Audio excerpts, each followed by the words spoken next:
Hi friends, welcome back to my channel. ఈరోజు మీకు ఈ సీరియల్లో ఏం జరిగిందో తెలుసుకోవాలి అనుకుంటున్నారా? అయితే వెంటనే మనం సీరియల్లోకి వెళ్ళిపోదాం. ఇక హాస్పిటల్లో స్పృహ వచ్చిన కావ్య, ఆయన ఎక్కడున్నాడు, ఆయన ఇప్పుడు బాగానే ఉన్నారా అని చెప్పి కావ్య అయితే అరిచి గొడవ చేస్తూ ఉంటుంది. ఇక కుటుంబ సభ్యులందరూ కూడా కావ్యకి నచ్చ చెప్పడానికి ప్రయత్నిస్తుంటారు. కానీ కావ్య మాత్రం అస్సలు వినిపించుకోదు.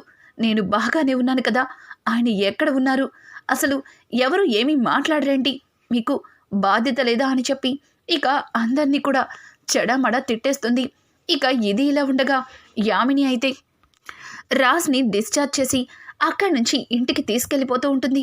రాజ్ అయితే యామిని తనని ముట్టుకున్న ప్రతిసారి కూడా కాస్త దూరంగా జరిగి, చూడు నువ్వెవరో నాకు తెలీదు, ప్రతిసారి నన్ను బావా అంటూ ఇబ్బంది పెడుతున్నావు, ప్లీజ్ నా నుంచి దూరంగా వెళ్ళు అని చెప్పి ఇక రాజైతే యామినిని విసుక్కుంటూ ఉంటాడు.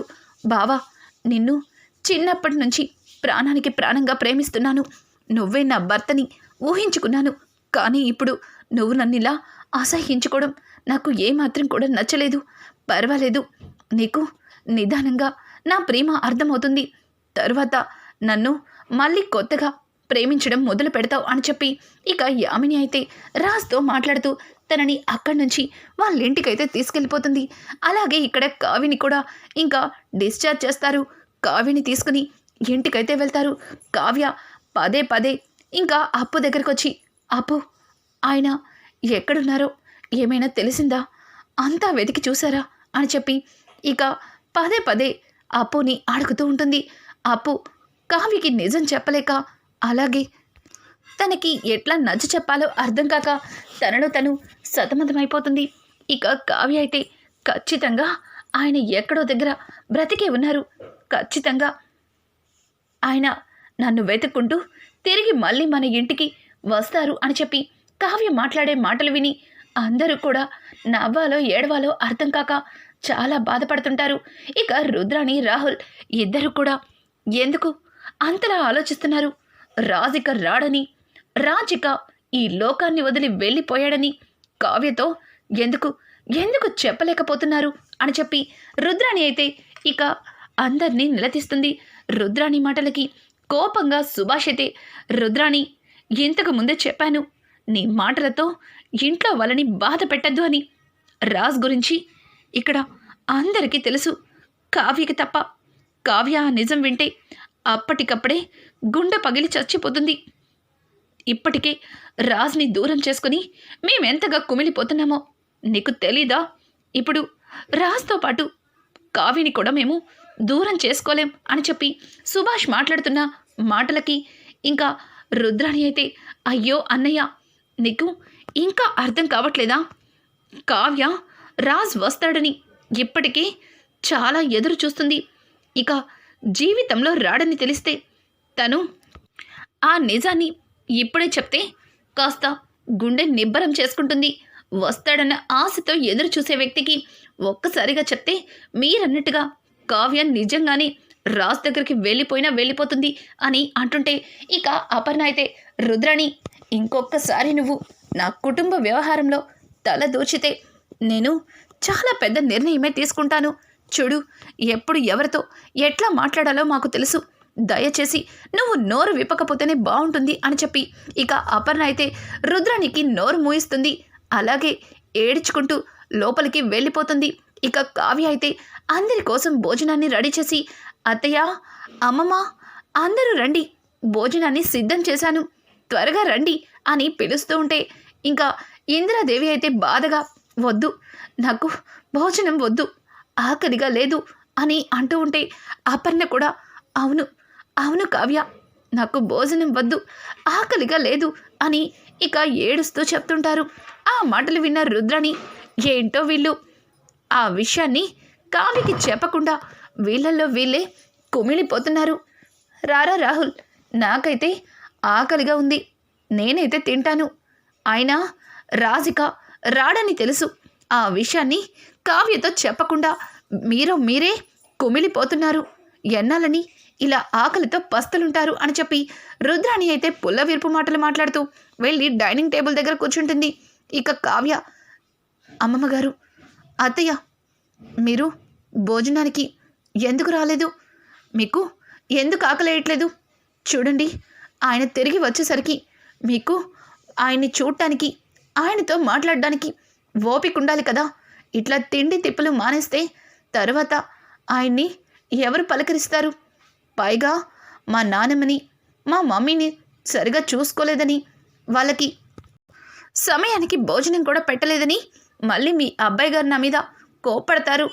ఇప్పటికే మీ అబ్బాయి గారికి ఈ కళావతి అంటే చిన్నచూపు. చూసారుగా, నేనొచ్చేసినా ఆయన ఇంకా తిరిగి రాలేదు అని చెప్పి కావ్య మాట్లాడుతూనే వాళ్ళని బలవంతంగా టేబుల్ దగ్గరికి తీసుకెళ్ళి ఇక భోజనాన్ని వడ్డిస్తుంది.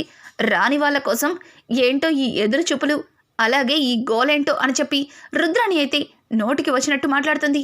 కావ్య అయితే విని విన్నట్టుగా ఊరుకొని ఇంకా భోజనాలు పూర్తయిన తర్వాత తన ఇష్టమైన కృష్ణుడి దగ్గరికి వెళ్తుంది. ఇంకా ఇది ఇలా ఉండగా ఇక్కడ చూస్తే రాజ్ని ఇంటికి తీసుకొచ్చిన యామిని, బావా నువ్వు ఫ్రెష్ అవ్వు, నీకోసం డైనింగ్ టేబుల్ దగ్గర ఎదురు చూస్తుంటాను అని చెప్పడంతో దానికి రాజ్ అని చెప్పి ఇంకా తను ఫ్రెష్ అయ్యి డైనింగ్ టేబుల్ దగ్గరకు వచ్చి కూర్చుంటాడు.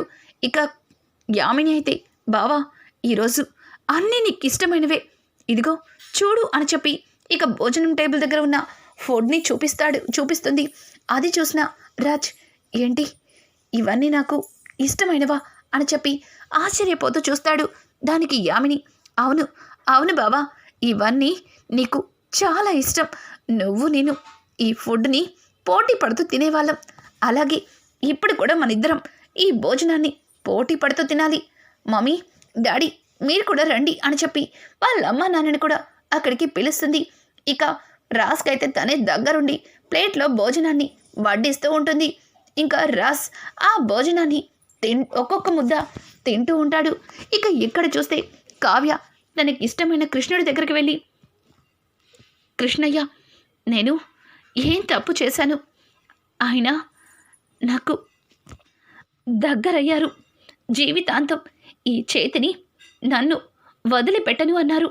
అట్లాంటిది ఒక్కసారిగా ఆయన్ని నన్ను దూరం చేశావు. కింద అందరూ కూడా ఆయనకి రారని ఏవేవో మాట్లాడుతున్నారు.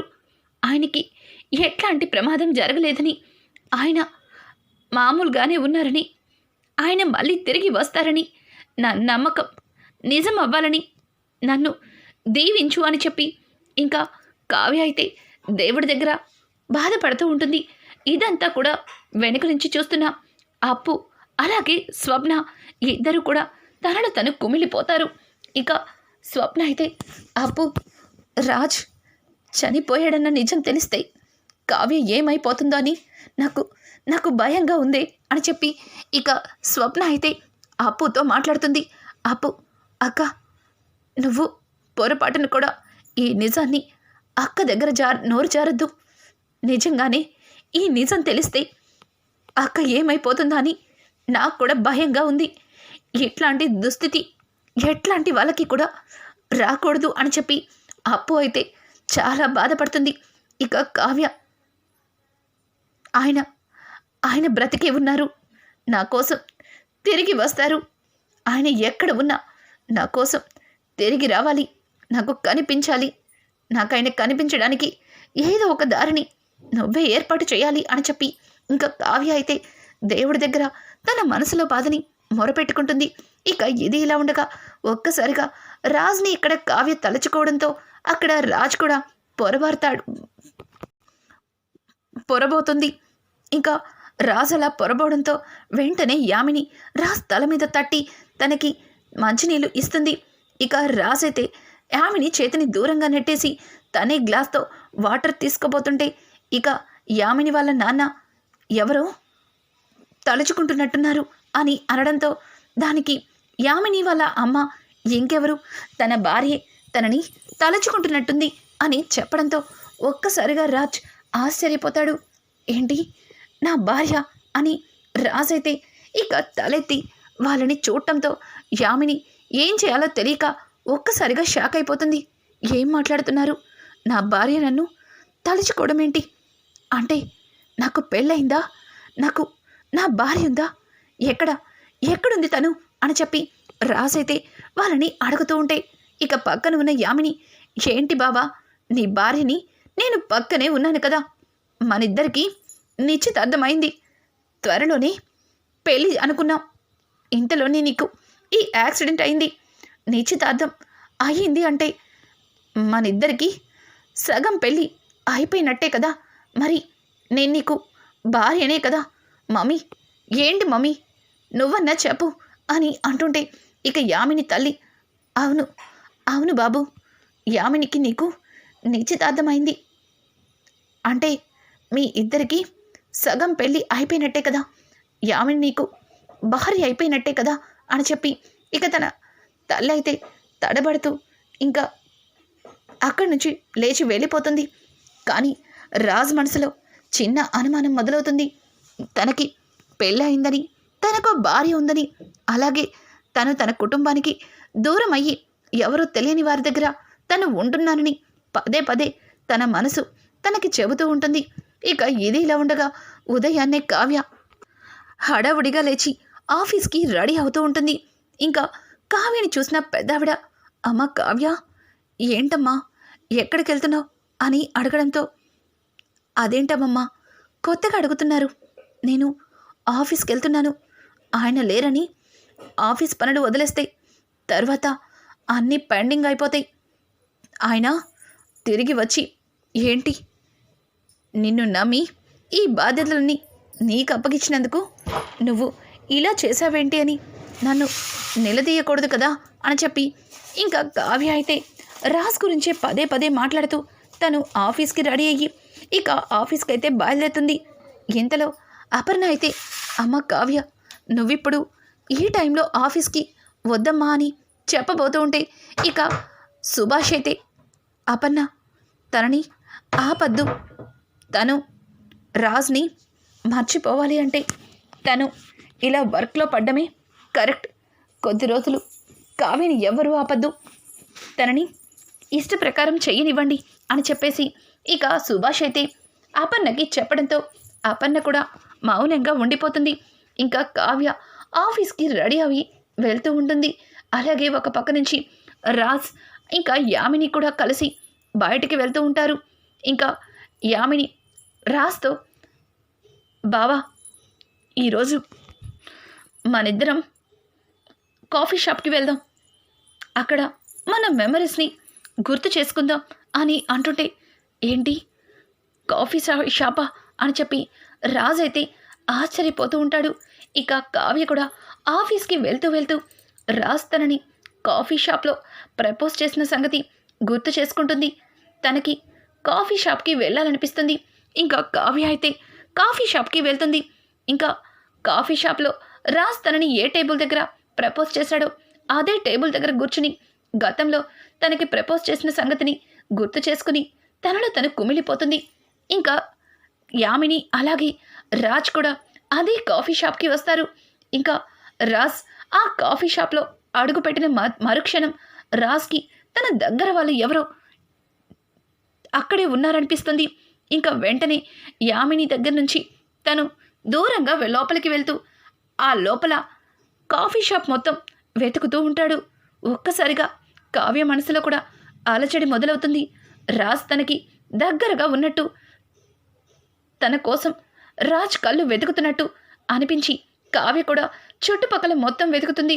ఇక వెంటనే రాజ్ని దూరం నుంచి చూసిన కావ్య, ఏవండి అని పరిగెత్తుకుంటూ రాజ్ దగ్గరికి వస్తుంది. రాజ్ అయితే కావ్యని అలానే చూస్తూ ఉంటాడు. ఇక కావ్య రాజ్ని హక్ చేసుకోగానే ఒక్కసారిగా రాజ్ ఏం మాట్లాడలేక మౌనంగా చూస్తుంటాడు. ఇంకా కావ్య అయితే, ఏంటండి అలా చూస్తున్నారు, నేను మీ కళావతిని అని అడగడంతో రాజ్ ఏం మాట్లాడకుండా కావ్యని రెప్ప వేయకుండా అలాగే చూస్తుంటాడు. ఇక యామిని అయితే, ఏయ్ ఎవరు నువ్వు, మా బావని పట్టుకుని నీ ఇష్టం వచ్చినట్టు చేస్తున్నావు, ఇదేమన్నా నీ ఇల్లు అనుకుంటున్నావా, అయినా మా బావతో నువ్వెవరు క్లోజ్గా ఉండడానికి అని చెప్పి కావ్యని దూరంగా నెడుతుంది.